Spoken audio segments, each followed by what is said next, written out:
दोस्तों, हमारे व्यूअर्स हमसे ये सवाल पूछते रहते हैं कि डीओबी लिमिट क्रॉस सही होने में कितना समय लग जाता है, और सबके मन में ये भी सवाल होता है कि डीओबी लिमिट क्रॉस अपडेट करवाने के बाद 2 से 3 दिन में उनकी जो अपडेट स्लिप होती है वो क्यों रिजेक्ट हो जाती है। वो मेल और पोस्ट करने का प्रोसेस भी कर देते हैं, तब भी वो रिजेक्ट हो जाती है, लेकिन उन्हें पता नहीं चलता है कि कितने दिनों में डीओबी लिमिट क्रॉस ठीक होगा। तो दोस्तों, आज की इस शानदार वीडियो में आप जानेंगे कि आधार कार्ड डीओबी लिमिट क्रॉस किन किन चरणों से गुजरकर ठीक होता है। इसके साथ ही उसमें लगभग अनुमानित कितना समय लग सकता है, और आप डीओबी लिमिट क्रॉस अपडेट की प्रक्रिया को कैसे सही तरीके से अपडेट करवाएं।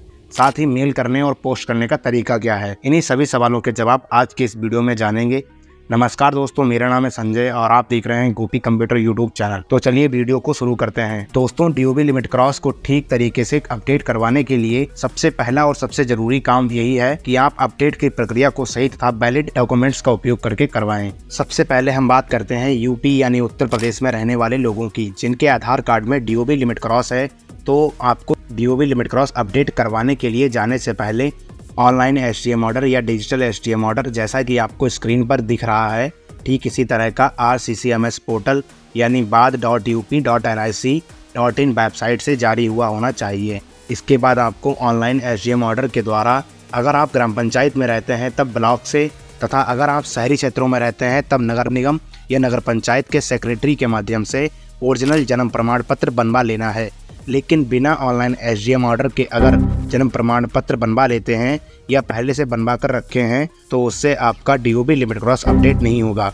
सबसे ज़रूरी बात पर ध्यान दीजिए कि ऑनलाइन एसडीएम ऑर्डर जारी तिथि के बाद का ही जन्म प्रमाण पत्र जारी हुआ होना चाहिए, तभी आपका Aadhaar card DOB limit cross update होगा। अगर आपने पहले कभी जन्म प्रमाण पत्र बनवा लिया था तथा उसके बाद ऑनलाइन वाला एसडीएम ऑर्डर बनवा लेते हैं, तब आपका डीओबी लिमिट क्रॉस किसी भी कीमत पर अपडेट नहीं होगा। अगर आप यूपी के अतिरिक्त किसी अन्य राज्य में रहते हैं तब आपको ऑनलाइन एसडीएम ऑर्डर की जरूरत नहीं पड़ेगी, केवल ओरिजिनल जन्म प्रमाण पत्र के द्वारा आपका डीओबी लिमिट क्रॉस अपडेट हो जाएगा। अब हम बात करते हैं दूसरी चीज के बारे में जो बहुत ही महत्वपूर्ण है, तो वह है सेल्फ डिक्लेरेशन यानी स्व प्रमाणित घोषणा पत्र के बारे में, जिसे आपको सही तरीके से एकदम सटीक जानकारी को भरना है। अगर आपको सेल्फ डिक्लेरेशन फॉर्म भरना नहीं आता है तो इस टॉपिक पर हमने अपने चैनल पर पहले से वीडियो अपलोड कर रखा है, जिसका लिंक आपको डिस्क्रिप्शन बॉक्स में मिल जाएगा तथा आधार कार्ड लिमिट क्रॉस नाम की प्लेलिस्ट में भी मिल जाएगा।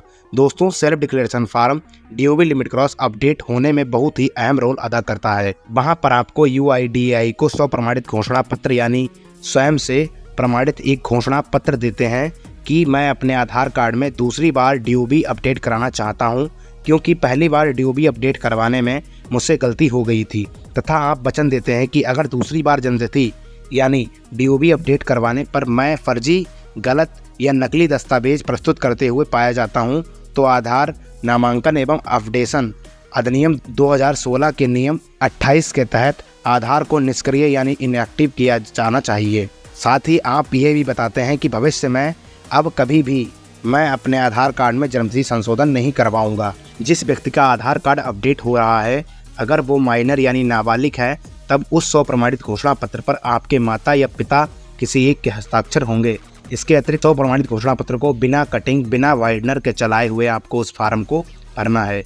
अगर आपसे 1 फार्म, 2 फार्म, 3 फार्म खराब भी हो जाता है तो कोई बात नहीं, आप उसका प्रिंट आउट निकलवा कर बेहद ही अच्छी तरीके से आप भरकर ही अपडेट करवाएं। अब तीसरी जरूरी चीज की बात करें तो जब आप आधार अपडेट करवा लेते हैं तब आपको वहां से एक अपडेट स्लिप मिलती है। इसके साथ ही आपके पास ऑनलाइन एसडीएम ऑर्डर है केवल यूपी वालों के लिए, आपके पास बर्थ सर्टिफिकेट है, सेल्फ डिक्लेरेशन फॉर्म है, आधार कार्ड की कलर फोटोकॉपी को लेकर इन सभी डॉक्यूमेंट्स को मोबाइल या कंप्यूटर के माध्यम से अच्छे से स्कैन करके एक PDF फाइल में मर्ज कर लेना है। तथा अगर आपने पहली बार जन्मतिथि संशोधन करवाने के समय जन्म प्रमाण पत्र का उपयोग किया था तब उसका कैंसिलेशन स्लिप भी लगाना पड़ेगा।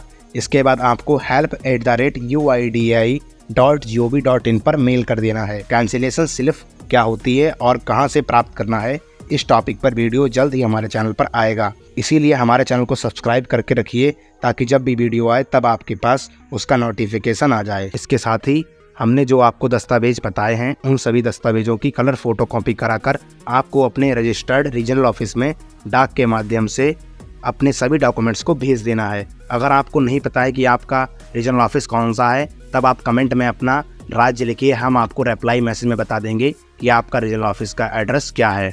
अब आपको समझ आ गया होगा कि मेल और पोस्ट के लिए कौन कौन से दस्तावेज लगते हैं। अब हम आगे बात करते हैं। आपको याद रखना है कि आधार कार्ड अपडेट कराने के बाद आपको मेल तो जरूर ही करना है।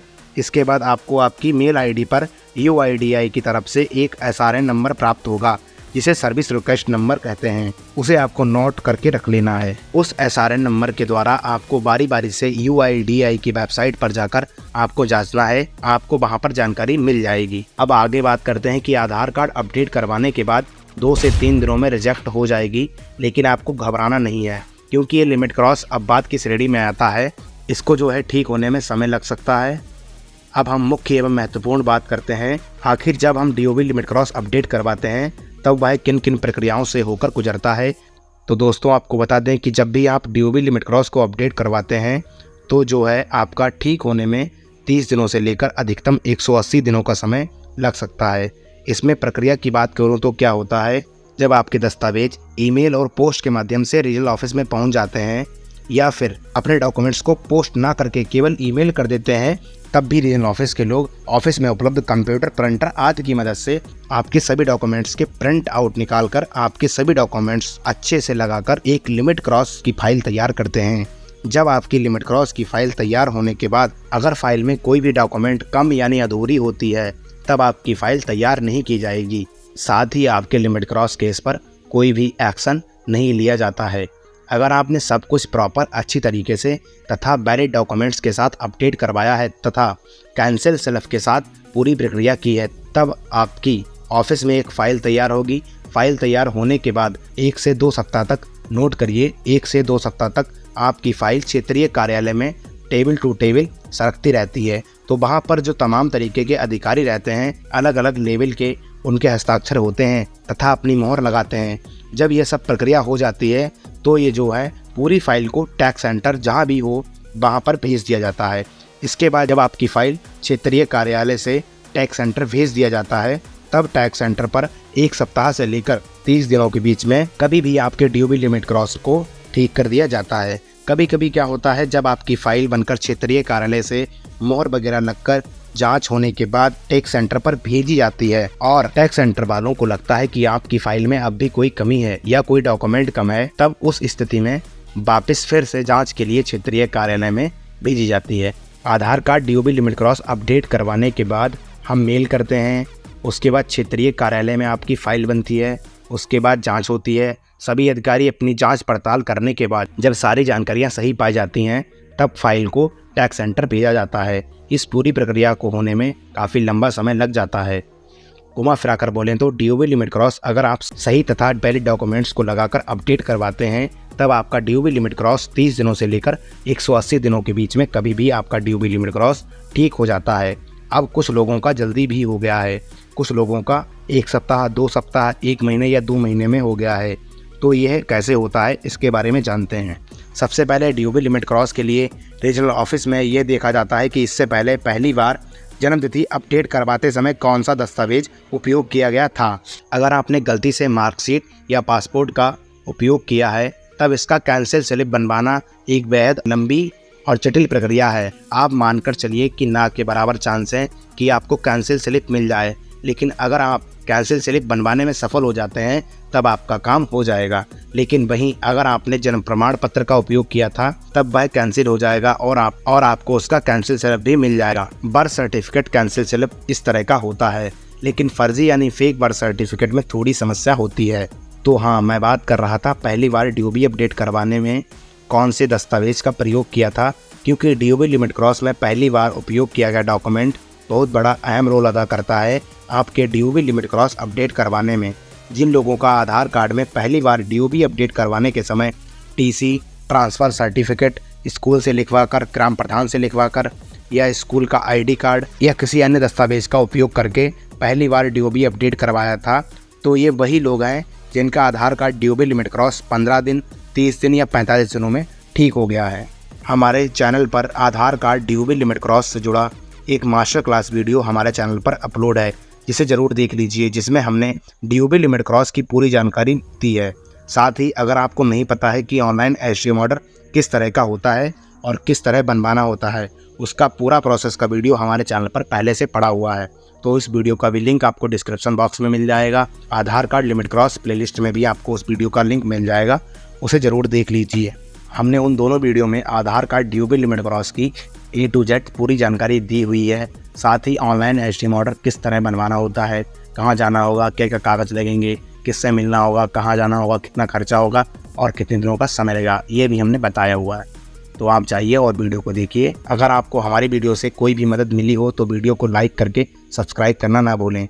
अगर आपके मन में आधार कार्ड ड्यूबल लिमिट क्रॉस से जुड़ा कोई भी मन में सवाल है तो अब आप कमेंट बॉक्स में पूछना ना भूलें। अगर आप हमसे कॉल पर इस विषय या आधार कार्ड जन्मतिथि लिमिट क्रॉस से जुड़ी सलाह लेना चाहते हैं तब आपको सबसे पहले हमारी वेबसाइट booking.gopicomputer.com पर जाना है, जिसके बाद आपके सामने कुछ इस तरह का इंटरफेस खुलेगा। इसके बाद आपको नीचे की तरफ स्क्रॉल करना है तथा book appointment for call advise ₹49 पर क्लिक करना है। इसके बाद आपके सामने एक गूगल फॉर्म खुलेगा, जिसमें आपको सबसे पहले आपका नाम क्या है, आपके प्रदेश का नाम क्या है, आपके ज़िला जनपद का नाम क्या है, आपको अपना नाम, प्रदेश का नाम तथा ज़िले का नाम भर देना है। जिसके बाद हम आपकी कैसे मदद कर सकते हैं कॉलम में आपकी जो समस्या हो वो आपको लिख देनी है। इसके अगले अंतिम कॉलम में आपको अपना मोबाइल नंबर भर देना है।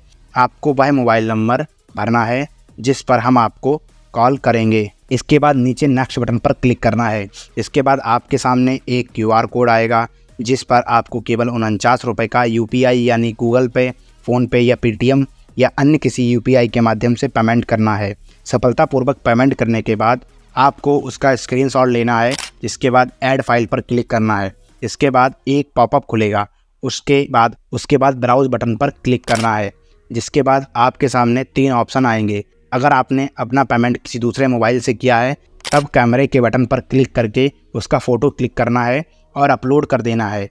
अगर इसी मोबाइल से पेमेंट किया है जिससे गूगल फॉर्म भरा है तब आपको मीडिया पिकर पर क्लिक करके स्क्रीनशॉट को अपलोड कर देना है। जिसके बाद आपको नेक्स्ट बटन पर क्लिक करना है, जिसके बाद थैंक यू मैसेज आएगा।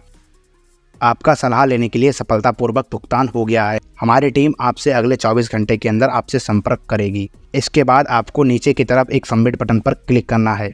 इसके बाद जब यह मैसेज आए your response has been recorded, तब आपका सब काम हो गया, बस आपको कॉल का इंतज़ार करना है। अगर आप चाहें तो स्क्रीनशॉट को हमारे व्हाट्सएप नंबर 8299596743 पर पेमेंट के स्क्रीनशॉट को व्हाट्सएप पर भेज देंगे, तब हम आपसे और भी जल्दी संपर्क करेंगे तथा आपको सलाह देंगे। इस गूगल फॉर्म को पाने का दूसरा आसान तरीका यह है कि आपको CALL कॉल टाइप करके 8299596743 पर व्हाट्सएप करना है। व्हाट्सएप करने पर तब आपको अगले 2 सेकंड में हमारा रिप्लाई मैसेज मिल जाएगा, जिसके बाद आपको गूगल फॉर्म वाले लिंक पर क्लिक करना है और पूरी प्रक्रिया कंप्लीट करनी है।